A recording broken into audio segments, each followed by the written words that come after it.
Okay, as we break down Ethan's clip, I want to just share with you, for the sake of continuity of instruction here, we are going to pull out 3 frames out of the video clip. Those 3 frames are now going to then be applied to what we call our Core 5 training method. And those are 5 phases.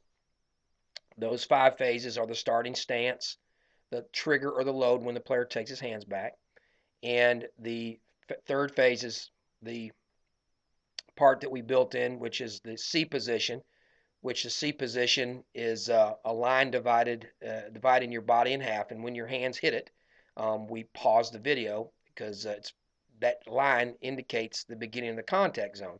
So that's the third phase. And then the fourth phase is contact itself out front.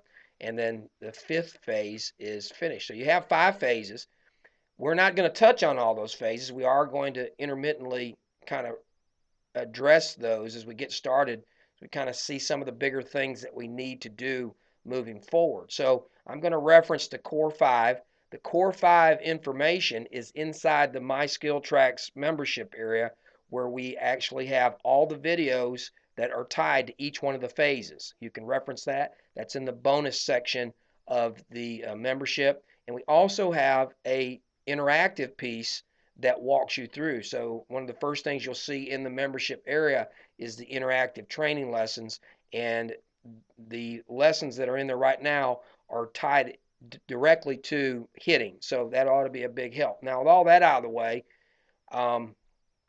you're going to see that I'm going to address, probably out of the 5 phases, frame number 1 is going to be addressing the starting stance position of our program. And so, as you see, we've identified 3 areas that we're going to want to work on moving forward in frame 1 here on the video. In this particular clip, you'll see, and I've kind of scratched out the numeric number over each one. And number 1 there in front of his foot is a red box denoting that we needed to get him spread out a little bit outside of his shoulders. And once we did do that actually on site, he picked it up really quick and did a much better job. His uh, contact consistency went up 75%. So that's going to be big. We call that the spread stance. The second thing that we're going to have to work on in number 2 in the green circle is he is what we call abducted. That right foot wants to point back towards the catcher. Now, some people, they'll say that doesn't make a big difference, but it really does, in that your ability to rotate the hips properly and in a timely fashion. We need that foot to at least start where you'll see the yellowish blackish line. Now the red line there indicates kind of where he's at right now at that angle. And then the third element in frame 1 is the hand position. We want the triangular formation, with the top of the triangle kind of being where the hands are located, and then the forearms would come down to the bottom 2 of those. So it's kind of an A-frame formation.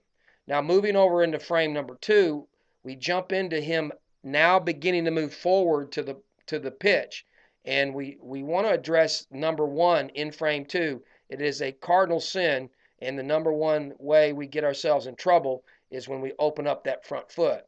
And so we want to keep that front foot in alignment, but right now, as the big yellow circle indicates, he opens up, which number 2 opens up the hips, which number 3 tilts the shoulder angle, and of course that sets his hands at a lower angle. And number 3, you can see that identified by the green line. Now in frame 3, we have drawn the C position or phase 3 line through his body, and have actually froze his hands at the point that the knob of the bat makes contact.